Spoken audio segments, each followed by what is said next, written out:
स्वागत है आपका भूटिया अड्डा में, जहां हर कहानी डरावने रहस्यों से भरपूर होती है।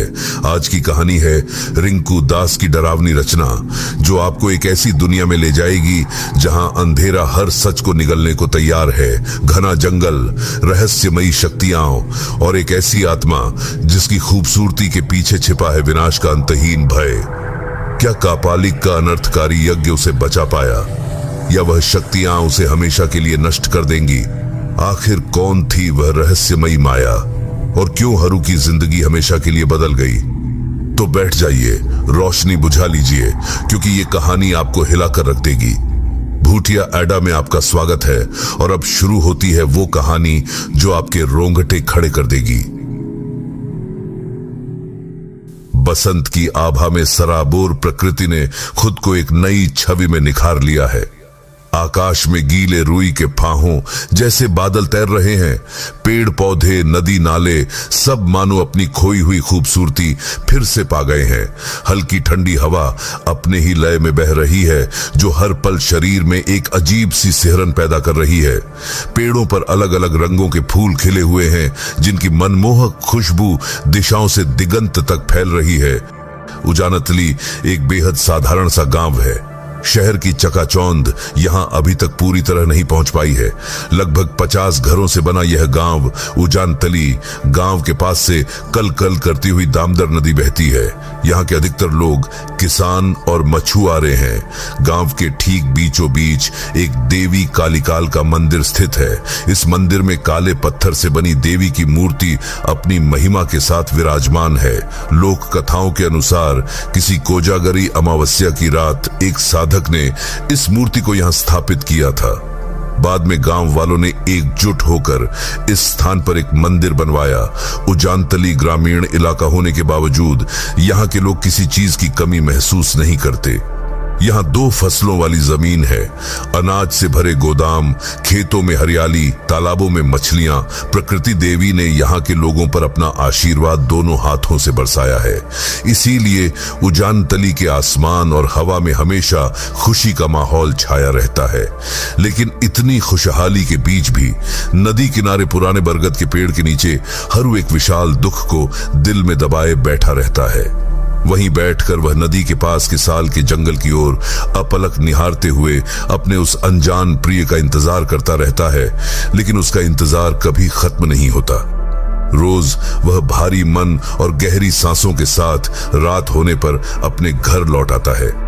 आज मैं आपको उस अद्भुत घटना के बारे में बताने जा रहा हूं। शायद वह दिन कार्तिक महीने का कोई मंगलवार था। उस दिन किसी कारणवश हरू को अपने पिता से काफी डांट सुननी पड़ी। अपने मन की पीड़ा को अंदर ही अंदर दबाकर वह गांव के उत्तर दिशा में नदी किनारे स्थित पुराने बरगद के पेड़ के पास चला आया। जब भी उसका मन भारी होता, वह यहीं आकर बैठता। उस दिन भी कुछ अलग नहीं हुआ। बरगद के पेड़ के नीचे बैठकर अपने आंसुओं से गाल भिगोते हुए वह धुंधली नजरों से नदी की ओर देखता रहा। कार्तिक के इस महीने में हल्की बारिश होने की वजह से नदी का जलस्तर बढ़ गया था। इसी समय शाम को नदी के किनारे एक ठंडी हवा बह रही थी।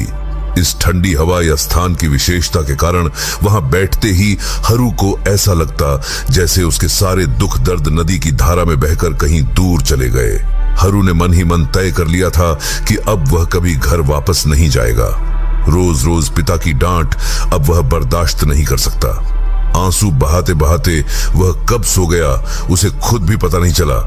अचानक एक कोमल हाथ के स्पर्श से उसकी नींद टूट गई।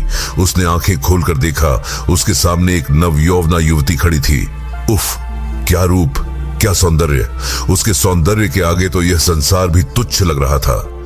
उसकी सुंदरता का तेज चांदनी को भी मात दे रहा था। उसकी कमर तक लहराती काली जुल्फें सावन के घने बादलों जैसी लग रही थीं। उसकी आंखों में अजीब सी माया थी, जो हरू को असीम शांति प्रदान कर रही थी। उसके होंठ मानो गुलाब की पंखुड़ियों जैसे थे। उसके माथे की बिंदी आकाश में चमकते तारे जैसी लग रही थी। हरू ने अपने जीवन में ऐसा मोहक रूप पहले कभी नहीं देखा था। हरू की उम्र अभी 24 ही थी। उसका यौवन बस दस्तक दे रहा था। ऐसे समय में उस मायामयी को देखकर वह एक पल के लिए अपने चारों ओर की हर चीज को भूल गया। उसकी आंखों की मादकता हरू को मदहोश कर रही थी। उस मोहिनी ने अपनी मधुर आवाज में पूछा, इतनी रात को यहां अकेले क्या कर रहे हो? उसकी आवाज सुनकर हरू और भी मोहित हो गया। उसने किसी तरह खुद को संभालते हुए कहा, रात रात कहां, अभी तो बस। कहते कहते हरू ने अपने चारों ओर देखा। उसे पता ही नहीं चला कि कब शाम ढलकर रात हो गई। चांद अपनी चांदनी धरती पर बिखेर रहा था। अचानक हरू के शरीर में अजीब सी सिहरन हुई। उसकी हालत देखकर वह मोहिनी खिलखिलाकर हंस पड़ी। हरू मंत्रमुग्ध होकर उसकी हंसी देखने लगा। इतनी सुंदर हंसी, क्या किसी की हंसी इतनी मोहक हो सकती है? वह मोहिनी हरू के पास बैठ गई और मुस्कुराते हुए बोली, तुम्हारा नाम क्या है? हरू ने कहा, मेरा नाम हरू है। मैं इसी गांव के निधु ग्वाले का बेटा हूं। लेकिन तुम कौन हो? मैंने तुम्हें पहले कभी गांव में नहीं देखा। मोहिनी मुस्कुराकर बोली, मैं एक अचिन पंछी हूं। मेरा कोई निश्चित ठिकाना नहीं है।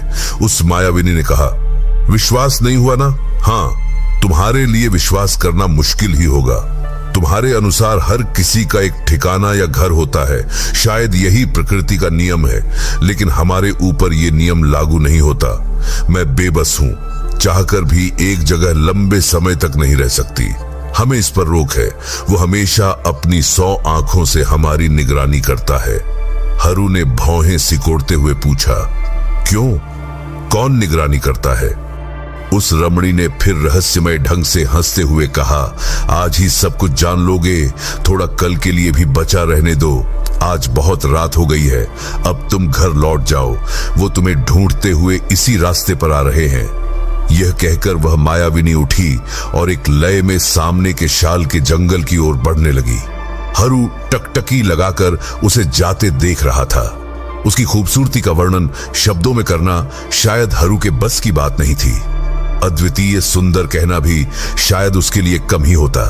उसकी आंखें कितनी सम्मोहक थीं। हरू ने पहली बार उस रमणी को पूरी तरह देखा। उसके बदन पर एक श्वेत शुभ्र वस्त्र था जो हवा के झोंकों से हल्के हल्के लहरा रहा था। उसकी शारीरिक बनावट इतनी परिपूर्ण थी मानो ईश्वर ने उसे बड़ी सावधानी से गढ़ा हो। चांद की रुपहली रोशनी उसके शरीर पर पड़ते ही उसकी खूबसूरती सैकड़ों गुना बढ़ गई। वह रमणी धीरे धीरे गहरे शालवन में खो गई। हरू की नाक में एक अजीब मीठी खुशबू आई जो उसे पल पल मदहोश कर रही थी। वह खुशबू उसकी दिल में दबी इच्छाओं की आग को और भड़काने लगी। तभी अचानक कोलाहल सुनकर हरू की तंद्रा टूटी। उसका सिर अचानक चकराने लगा। जमीन पर गिरने से ठीक पहले किसी ने तेजी से आकर उसे थाम लिया। हरू की आंखें भारी होने लगीं। उसकी दृष्टि धुंधली हो रही थी। वह और बर्दाश्त नहीं कर पाया। ऐसा लग रहा था मानो निद्रा देवी खुद उसे सुलाने आई हो। आंखें बंद होने से पहले उसने देखा कि उसकी मां ने उसका सिर अपनी गोद में ले रखा है। मां की आंखों से आंसू बह रहे थे। धीरे धीरे हरू ने आंखें मूंद लीं। जब हरू की नींद खुली तो सूरज आसमान के बीचों बीच चमक रहा था। उसने इधर उधर देखने की कोशिश की और थोड़े ही समय में समझ गया कि वह अपने घर में लेटा हुआ है। उसे पिछली रात की सारी बातें याद आ गईं। नदी के किनारे उस बूढ़े बरगद के पेड़ के नीचे मिली वह 18 वर्षीय मायाविनी। उसका ख्याल आते ही हरू का सीना कसक उठा। एक अनजान दर्द उसके गले से बाहर निकलने को तड़प उठा, लेकिन वह उसे अपने पूरे दम से दबा गया। उसी समय उसकी मां को खबर मिली कि हरू होश में आ गया है। उसकी मां भागते हुए उसके पास आई।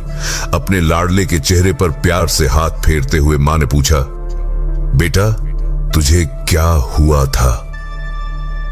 हरू का तो जैसे कुछ भी बोलने का मन नहीं हो रहा था। उसका गला सूख गया था। मां के चेहरे की ओर देखते हुए उसने सूखे गले से कहा, थोड़ा पानी।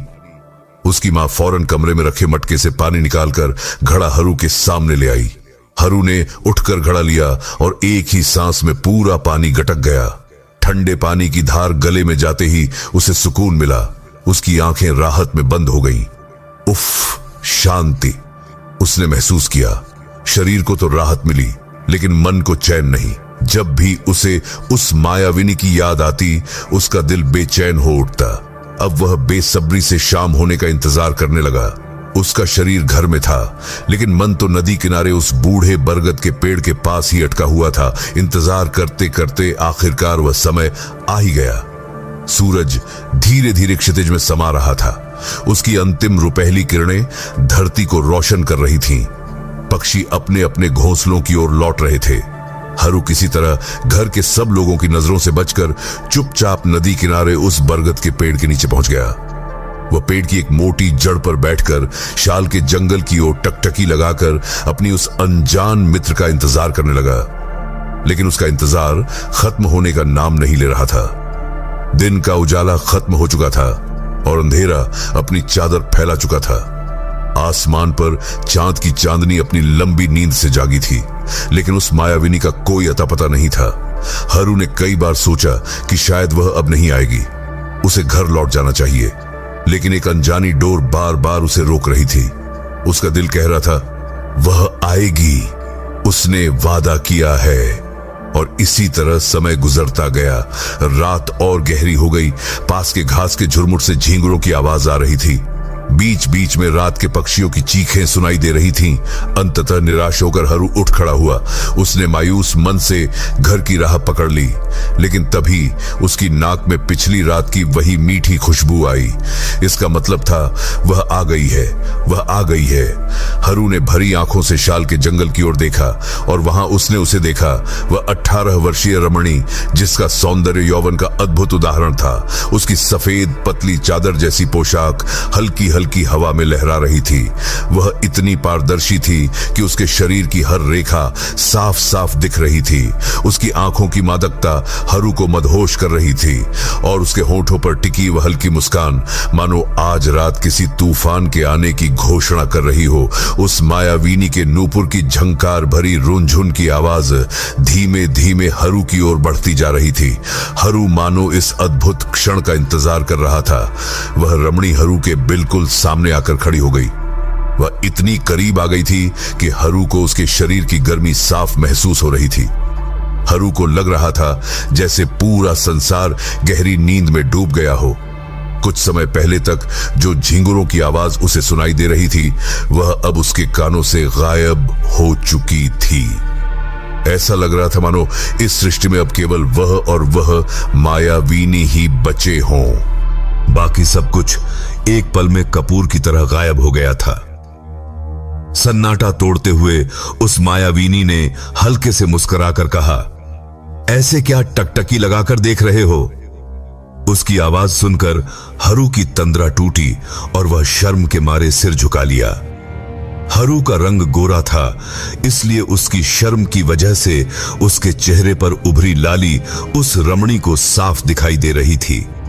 उस मायाविनी ने हरू की स्थिति देखकर हंसते हुए कहा, ओह, यह तो महिलाओं का गहना होता है, पुरुषों को इतनी शर्म शोभा नहीं देती। ऐसा कहते हुए उसने हरू के सीने पर हल्के से चुटकी काट ली। उसके स्पर्श से हरू के शरीर में सिहरन दौड़ गई। पहली बार उसके इंद्रियों ने उसे यह एहसास दिलाया कि वह एक पुरुष है और उसका पुरुषत्व किसी भी तरह से किसी से कम नहीं है। यह महसूस करते ही हरू के कान लाल हो गए। हरू को लगने लगा कि वह अपने ऊपर से धीरे धीरे नियंत्रण खो रहा है। उसके अंदर वासना की आग सुलग उठी, जो सारी मर्यादाओं को जलाकर राख कर सकती थी। ऐसा लग रहा था मानो वह मायाविनी सब कुछ सोच समझ कर आई थी। उसने धीरे धीरे हरू को अपने बाहुपाश में बांध लिया। हरू के अंदर की जलती हुई वासना की आग और भी तेज हो गई। उस रमणी ने अपने गुलाब जैसे कोमल होंठ हरू की ओर बढ़ाए और हरू ने एक भूखे जानवर की तरह उन्हें अपनी गिरफ्त में लेकर तृप्ति के साथ चखना शुरू कर दिया। धीरे धीरे उनके कपड़े सूखे पत्तों की तरह उनके शरीर से गिरने लगे। नदी का किनारा उनके शयन कक्ष में बदल गया। उस पुराने बरगद के पेड़ के नीचे की घास उनके लिए बिछौना बन गई। हरू का नग्न शरीर उस मायावीनी के होठों के स्पर्श से कांपने लगा। दोनों प्रकृति की उस आदिम रात्रि लीला में मग्न हो गए। उनकी इस मिलन को देखकर मानो पूरी सृष्टि मस्त हो गई। इसी दौरान एक प्रचंड तूफान शुरू हो गया। तूफान के साथ पेड़ों ने सिर हिलाना शुरू कर दिया। बिजली तेजी से आकाश को चीरती हुई इधर उधर भागने लगी। आसमान काले बादलों से ढक गया। हर तरफ घना अंधेरा छा गया। कभी कभी बिजली की चमक चारों ओर रोशनी बिखेर देती और फिर अंधकार लौट आता। बादलों की गड़गड़ाहट और तूफान के तांडव के बीच एक मधुर किंतु असभ्य सी कामुकता भरी आवाज गूंज रही थी। तूफान कितनी देर तक चलता रहा, इसका अंदाजा किसी को नहीं हुआ। जब वह प्रचंड तूफान थमा और चारों ओर का माहौल शांत हो गया, तब तक हरू भी अपनी तीव्र इच्छा को शांत कर चुका था। वह घास पर लेटा हुआ था और उसके सीने पर वह 18 वर्षीय रमणी बेसुध सोई हुई थी। दोनों अब भी पूरी तरह नग्न थे। हरू बड़े प्यार से उसके बालों को सहला रहा था। वह रमणी हरू के इस कोमल स्पर्श से पालतू बिल्ली की तरह सिमटकर उसकी नग्न छाती पर लेटी हुई थी। संतोष और थकान के कारण उसकी आंखें धीरे धीरे बंद हो रही थीं। हरू कब सो गया उसे खुद भी पता नहीं चला। इस तरह काफी समय बीत गया। जैसे ही रात बीती और सुबह की रोशनी फूटी, वह मायावीनी हरू से विदा लेकर उस गहरे साल के जंगल में खो गई। हरू अपने घर लौटकर अपने कमरे में गया और थके हुए शरीर को बिस्तर पर डाल दिया। इस तरह दिन बीतते गए। हर दिन हरू और उसकी वह प्रिय मायावीनी प्रकृति की उस आदिम रात्रि लीला में लिप्त हो जाते। इस दौरान हरू में बहुत बदलाव आया, जिसे उसके परिवार ने भी महसूस किया। अब हरू दिन का ज्यादातर समय सोने में बिताने लगा। भूख और प्यास का भी उस पर कोई असर नहीं हो रहा था। हरू की मां ने उसकी इस असामान्य हरकत के बारे में उससे कई बार सवाल किया, लेकिन हरू ने कभी कोई जवाब नहीं दिया। इस सब के बीच कुछ अज्ञात हिंसक और लोलुप निगाहें हमेशा हरू पर नजरें गड़ाए हुए थीं। घटना उसके ठीक अगले दिन घटी। उस दिन कृष्ण पक्ष की अमावस्या थी। हरू की मां सुबह सुबह स्नान करके हाथ में पूजा की डलिया सजाकर गांव के बीच स्थित देवी काली के मंदिर की ओर जा रही थीं। पूजा अर्चना करके मंदिर प्रांगण छोड़कर घर लौटने ही वाली थीं कि तभी एक रक्त वस्त्रधारी जटाजूटधारी साधु उनके सामने आ खड़ा हुआ। पहली बार देखकर हरू की मां थोड़ा डर गईं, लेकिन खुद को संभालकर उन्होंने पूछा, आप कौन हैं साधु बाबा? पहले तो आपको कभी गांव में नहीं देखा। वह साधु गहरी आवाज में बोला, मैं कालीनाथ का पालिक हूं, हिमालय से आया हूं। तुम्हारा बेटा एक भयानक अपशक्ति के वश में है। उसे बचाने के लिए ही मैं यहां आया हूं। साधु के मुख से अपने बेटे पर आए खतरे की बात सुनकर हरू की मां का मातृ हृदय बेचैन हो उठा। आंसुओं से भरी आंखों के साथ उन्होंने साधु से कहा, मेरा बेटा।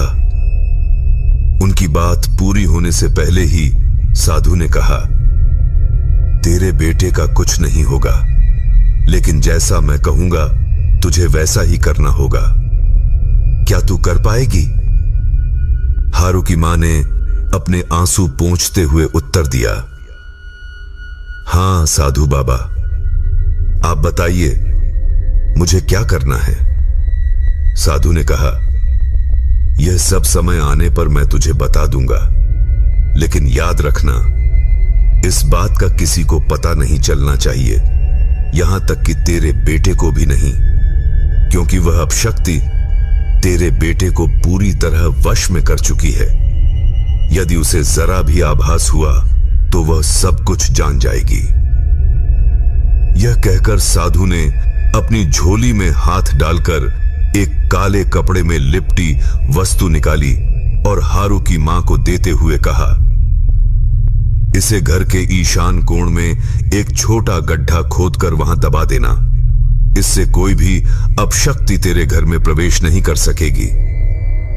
अब जा और कल शाम इस मंदिर के पीछे वाले पीपल के पेड़ के नीचे आ जाना। साथ में अपने बेटे के बालों का एक गुच्छा और उसकी झूठी चीजें लेकर आना। इतना कहकर साधु वहां से चला गया और हारू की मां जल्दी जल्दी घर की ओर रवाना हो गईं। घर पहुंचकर उन्होंने साधु के निर्देशानुसार ईशान कोण में गड्ढा खोदकर वह वस्तु दबा दी। पूरा दिन बीत गया। सूर्यदेव धीरे धीरे दूर क्षितिज में विलीन हो गए। अमावस्या की रात होने के कारण चंद्रमा का कोई नामो निशान नहीं था। चारों ओर घना काला अंधकार छाया हुआ था। हारू की मां रसोई में चूल्हे के पास बैठकर रात के भोजन की तैयारी कर रही थी। तभी अचानक उन्हें एक फुसफुसाहट जैसी आवाज सुनाई दी। पहले तो उन्होंने इसे अपना भ्रम समझा, लेकिन बार बार वही आवाज सुनकर वह रसोई के बाहर निकल आईं। बाहर आते ही उन्होंने एक भयावह दृश्य देखा। उनके आंगन में गहरे अंधकार में लिपटी एक आकृति खड़ी थी। अंधकार इतना गहरा था कि वह आकृति किसी महिला की थी या पुरुष की, यह समझ पाना मुश्किल था। लेकिन उसकी जलती हुई आंखें स्पष्ट दिखाई दे रही थीं। वह आकृति धीरे धीरे उनकी ओर बढ़ने लगी। भय और आतंक के कारण हारू की मां जमीन पर गिर पड़ी और जोर से चीख पड़ी। हारू की मां की चीख सुनकर उनके पति घर से बाहर आए। बाहर आकर उन्होंने अपनी पत्नी को आंगन में गिरी हुई देखा। जल्दी से उन्होंने उन्हें उठाया। हारू की मां डर के मारे कांप रही थीं। उनके पति ने पूछा, क्या हुआ? तुम इस तरह क्यों कांप रही हो? हारू की मां ने कांपते हुए उंगली से इशारा करते हुए कहा, वहां कोई था। उनके पति ने उस ओर देखा, लेकिन घने अंधकार के सिवाय कुछ नहीं दिखा। उन्होंने सोचा कि शायद कोई बिल्ली या जानवर देखकर हारू की मां डर गई होंगी। उन्होंने उन्हें अंदर ले जाकर शांत कराया। अगले दिन सुबह सूरज उगने के बाद हारू के पिता बाहर गए। बाहर कदम रखते ही उन्हें एक भयंकर बदबू का सामना करना पड़ा। नाक दबाकर उन्होंने आंगन की ओर देखा तो वहां कई मुंडहीन कांवों की लाशें पड़ी हुई थीं। यह दृश्य देखकर वह भयभीत हो गए, लेकिन खुद को संभालकर जल्दी जल्दी आंगन साफ किया। दूसरी ओर मंदिर के पीछे वाले पीपल के पेड़ के नीचे वही कापालिक अपनी साधना में लीन था। उसके सामने कतारबद्ध कांवों के सिर रखे हुए थे और एक मिट्टी के बर्तन में रक्त भरा हुआ था। वह बर्तन से थोड़ी थोड़ी मात्रा में रक्त निकालकर अपने सामने बने एक चक्र में डाल रहा था। रक्त के चक्र में पड़ते ही ऐसा लग रहा था जैसे उसमें जान आ गई हो। कापालिक के चेहरे पर एक कुटिल मुस्कान उभर आई। वह जानता था कि उस अपशक्ति को वश में करने के लिए पहले हारू को अपने बस में करना होगा। देखते देखते दिन का उजाला ढल गया और रात होने लगी। जैसे ही रात छाई, हारू की मां ने एक थाली में वह चीजें रख लीं जो उस साधु बाबा ने मांगी थीं। हारू के एक गुच्छे बाल, कुछ झूठा खाना। सबकी नजर बचाते हुए वह उस मंदिर के पीछे स्थित पीपल के पेड़ की ओर निकल पड़ी। लेकिन जैसे ही हारू की मां घर के मोड़ को पार करके आगे बढ़ी, अचानक तेज तूफान उठ खड़ा हुआ। पहले तो तूफान की गति कुछ खास तेज नहीं थी, लेकिन धीरे धीरे उसकी ताकत बढ़ती गई। सड़क के किनारे के पेड़ पौधे इस तरह झूमने लगे मानो वे किसी भी पल जड़ से उखड़ जाएंगे। ऐसा लग रहा था जैसे प्रकृति हारू की मां को उस साधु के पास जाने से रोकना चाहती है। तूफान की ताकत से हारू की मां को खड़े रहना मुश्किल हो रहा था। तभी उसके हाथ से वह थाली छूटकर पास के एक गड्ढे में गिर गई। हारू की मां ने गड्ढे की ओर निराशा से देखा। उसकी सारी मेहनत पल भर में बेकार हो गई। बेटे की चिंता में वह फूट फूट कर रोने लगी। कोई और उपाय न देखकर वह वापस घर लौटने लगी। जैसे ही उसने लौटने का फैसला किया, वैसे ही वह प्रलयंकारी तूफान अचानक शांत हो गया। हारू की मां समझ गई कि यह जरूर किसी अपशक्ति का काम है। अब वह क्या कर सकती थी? शायद अब उसे अपनी आंखों के सामने अपने इकलौते बेटे को खोना पड़ेगा। उधर हारू अब भी बिस्तर पर बेहोश पड़ा था। पिछली रात जब उसकी मां मंदिर से लौटी थी, तभी से वह ऐसी हालत में था। उसने न तो अपनी आंखें खोली थीं और न ही उसे भूख प्यास का कोई एहसास था। मंदिर के पास कालीनाथ कपालिक अपने सामने धूनी जलाकर मंत्र जप रहा था। अचानक धूनी की आग जोर से भभक उठी और फिर बुझ गई। कपालिक क्रोध में खड़ा हो गया और आसमान की ओर देखकर किसी से बोला, आज तूने मेरी साधना भंग कर दी, लेकिन याद रख, आज नहीं तो कल मैं तुझे अपनी शक्ति के अधीन कर ही लूंगा। उधर घर के चूल्हे पर लकड़ी डालते हुए हारू की मां रो रही थी। उसे समझ नहीं आ रहा था कि वह अपने बेटे को कैसे बचाए। क्या कोई रास्ता बचा है? हारू का शरीर दिन ब दिन सूखता जा रहा था, लेकिन उसने एक बार भी अपनी मां को पुकारा नहीं। रात का दूसरा पहर शुरू हो चुका था। अमावस्या की वजह से चारों ओर गहरा अंधकार छाया हुआ था। झींगुर और सियारों की आवाजें भी कहीं सुनाई नहीं दे रही थीं। लगता था जैसे सब किसी अनजान डर से छिप गए हों। दोपहर में हारू को थोड़ी होश आई थी, लेकिन वह फिर से सो गया। उसके आंखों के नीचे गहरे काले घेरे साफ दिख रहे थे। उधर कालीनाथ कपालिक अपनी झोली उठाकर हारू के घर की ओर बढ़ चला। उसके चेहरे पर गुस्से और बदले की भावना साफ दिख रही थी। हारू भी चुपचाप घर से बाहर निकलकर उसी के पीछे पीछे चल पड़ा। उसकी आंखें बंद थीं, सांसें धीमी थीं। वह किसी रोबोट की तरह कपालिक के इशारों पर चल रहा था। नदी किनारे के एक पुराने बरगद के पेड़ के नीचे पहुंचकर कपालिक बैठ गया। उसने जमीन पर हड्डी से कुछ रेखाएं खींची और फिर एक यज्ञ कुंड तैयार किया। उसने मंत्र जपना शुरू किया और देखते ही देखते यज्ञ कुंड में आग जल उठी। हारू वहीं पास में खड़ा था। कपालिक के इशारे पर वह यज्ञ कुंड के पास आकर बैठ गया। आग की लपटें आसमान छूने लगीं और कपालिक अपनी साधना में जुट गया। अब यह अंधेरी रात और भी खतरनाक होने वाली थी। इसी बीच सभी की नजरों से ओझल होकर परिवेश पूरी तरह बदल गया। शांत और निःशब्द माहौल अब सन्नाटा ओढ़े था। बीच बीच में सियार की दर्द भरी आवाज सुनाई देती, जो अजीब रहस्यमय वातावरण का आभास कराती। कभी कभी पेड़ों पर बैठे पक्षियों की चहचहाहट उस माहौल को और भी अनोखा बना देती। अचानक यज्ञ कुंड की आग बुझने लगी और उससे एक काला धुआं उठकर हवा में फैलने लगा। उस धुएं से हवा में एक तीखी और असहनीय गंध फैल गई। धीरे धीरे वह धुआं आकार लेते हुए एक भयावह छवि में बदल गया। उस छवि का रूप इतना विभत्स और उसकी दृष्टि इतनी डरावनी थी कि मानो नर्क के सभी अशुभ तत्व उसमें समाहित हो गए हों। उसकी आंखें मानो नर्क में जलते हुए अंगारों की तरह थीं, जिनसे बार बार चिंगारियां निकल रही थीं। वह छाया मूर्ति कपालिक की ओर रेंगती हुई हंसी में फुसफुसाई। कपालिक ने दांत भींचते हुए कहा, मैंने तुझे मुक्त किया है, अब तू मेरी आज्ञा का पालन करेगा। जो मैं कहूं तुझे वही करना होगा। उस छाया मूर्ति ने अपनी खुरदरी आवाज में कहा, क्यों बुलाया मुझे? कपालिक ने उसी स्वर में कहा, उस महाप्रलयंकारी शक्ति को मेरे लिए ले आ, मुझे उसी की आवश्यकता है। कपालिक के इतना कहते ही वह छाया मूर्ति हवा में गायब हो गई।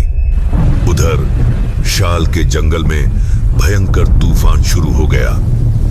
पेड़ पौधे मानो उस तूफान की ताकत के आगे झुकने को मजबूर हो गए। पेड़ों पर सोते हुए पक्षी डर से चीखते हुए इधर उधर भागने लगे।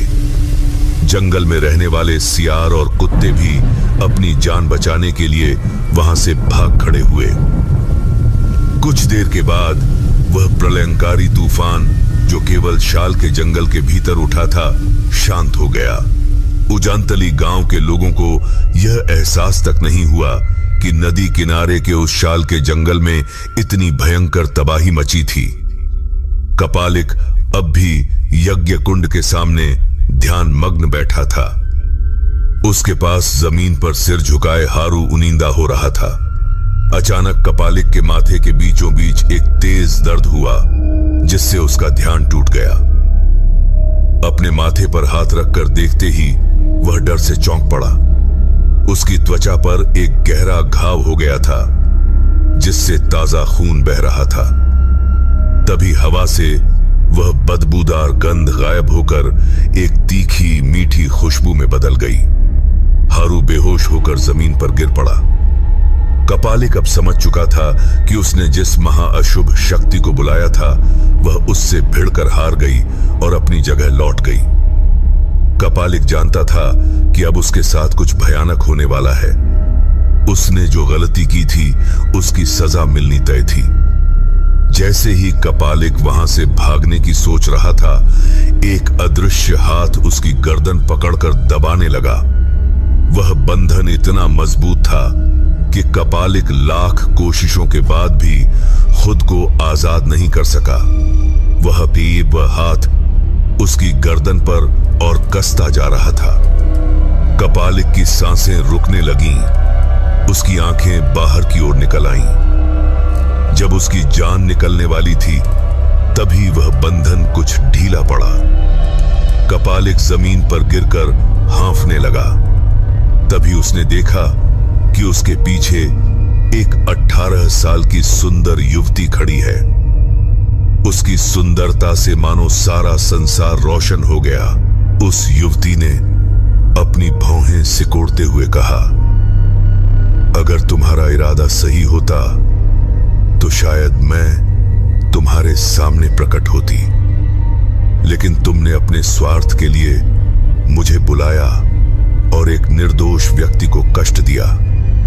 इसका दंड तुम्हें मिलेगा। इतना कहकर उसने जमीन पर पैर मारा और वहीं एक गहरा गड्ढा बन गया। उस गड्ढे का कोई अंत नहीं दिखता था। कुछ समझ पाने से पहले ही वह युवती कपालिक को उठाकर गड्ढे में फेंक देती है। कपालिक कुछ ही पल में उस अंधेरे गड्ढे में समा गया। हारू जब होश में आया तो उसने खुद को उस बुढ़िया बरगद के पेड़ के नीचे पाया। उसके सामने वही उसकी प्रिय स्त्री खड़ी थी। हारू ने चैन की सांस लेते हुए कहा, मैं तो सोच रहा था कि तुम शायद। उसकी बात पूरी होने से पहले युवती ने कहा, हारू, तुम्हें याद है मैंने कहा था कि मैं किसी भी जगह लंबे समय तक नहीं ठहरती। अब मुझे यहां से जाना होगा। हारू के मन में दुख उमड़ आया। उसकी आंखें आंसुओं से भर गईं। युवती ने फिर कहा, लेकिन चिंता मत करो, हम फिर मिलेंगे, खुश रहना। यह कहकर वह युवती जंगल की ओर चली गई। हारू ने आंसुओं से भरी आंखों से उसे जाते हुए देखा। वह उसे रोकना चाहता था, पर कुछ कह नहीं पाया, मानो उसकी जुबान बंद हो गई हो। इसके बाद कई साल बीत गए। हारू की शादी हो गई। आज उसकी पत्नी की गोद भराई का आयोजन था। पूरा घर रिश्तेदारों से भरा था, लेकिन हारू का कहीं पता नहीं था। जब लोग नदी किनारे पहुंचे तो देखा कि हारू उसी बुढ़िया बरगद के पेड़ के नीचे बैठा हुआ था। तो दोस्तों, ये थी रिंकू दास की लिखी वो कहानी जिसने डर और रहस्य की नई परिभाषा दी। क्या कपालिक अपनी गलती का खामियाजा भुगत पाया? क्या हारू को उसकी सच्ची मोहब्बत वापस मिली? इस कहानी ने हमें यह सिखाया कि अंधकार में छुपे रहस्य और शक्तियां इंसानी लालच और इरादों से कहीं ज्यादा खतरनाक हो सकती हैं। अगर आपको यह कहानी पसंद आई हो तो भूतिया अड्डा को सब्सक्राइब करना न भूलें, ताकि ऐसी और भी डरावनी कहानियां आप तक पहुंचती रहें। वीडियो को लाइक करें, अपने दोस्तों के साथ शेयर करें और कमेंट में बताएं कि आपको इस कहानी का सबसे डरावना पल कौन सा लगा।